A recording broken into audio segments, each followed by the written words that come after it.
Hello there, and welcome to A Film a Day, Award Season 2023, with me, Jordan Woodley.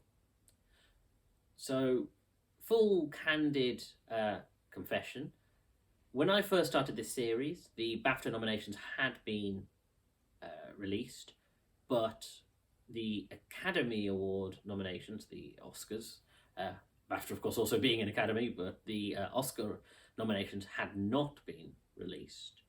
So I was quite surprised that when they were announced, that Black Panther Wakanda Forever became an addition to my list of potential films that I could be talking about across this series. Because the honest truth of it is, I don't fully understand why it's there.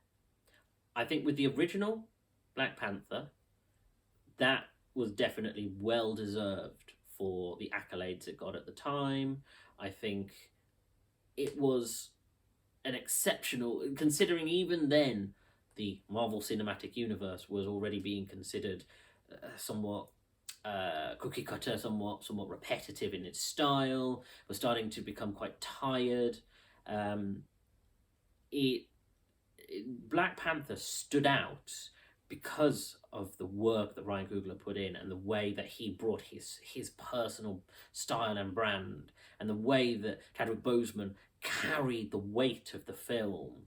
And again, the credit to costume designers, to the visual effects team, to the full cast. It really felt full and complete and unique and deserving of bringing this fictional culture and yet reflective of cultures that just don't get the accolades that previously that they should have done in the American awards and the British as well. Cut to now with Wakanda Forever, and I honestly feel like, okay, it is a perfectly fine film. I think it is flawed in a lot of ways.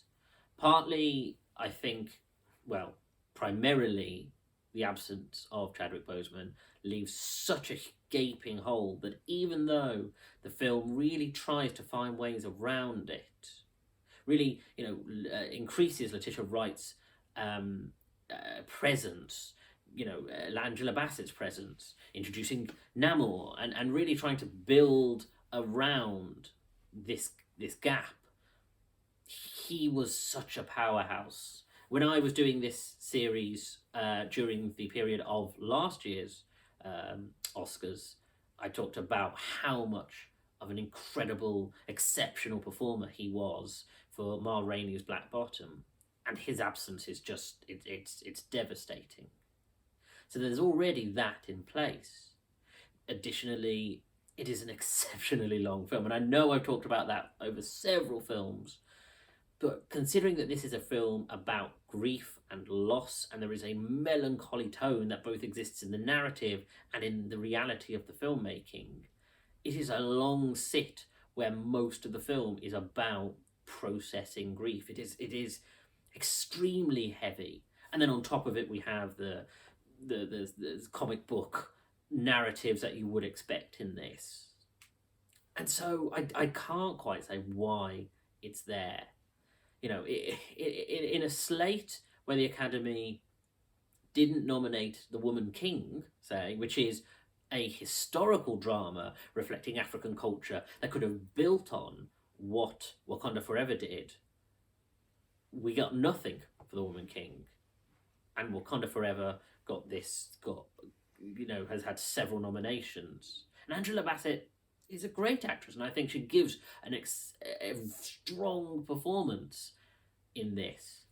And of course, the costume work and the visual effects, these things are all, at the same level as they were for the first Black Panther, but it just feels like we've moved on. And it feels like I'd rather have seen something like Woman King get those accolades and start to bring in films that reflect history and reflect different genres and step away from the sort of genre pieces of something like the MCU. And it's hard to get my head around, because I like I say, I don't know why it's there other than as some kind of lip service.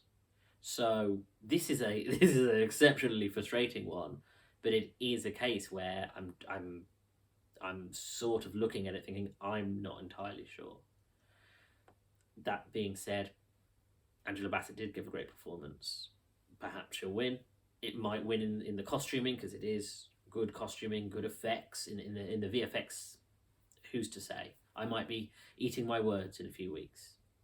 Anyway, thank you for joining me. I'll see you next time.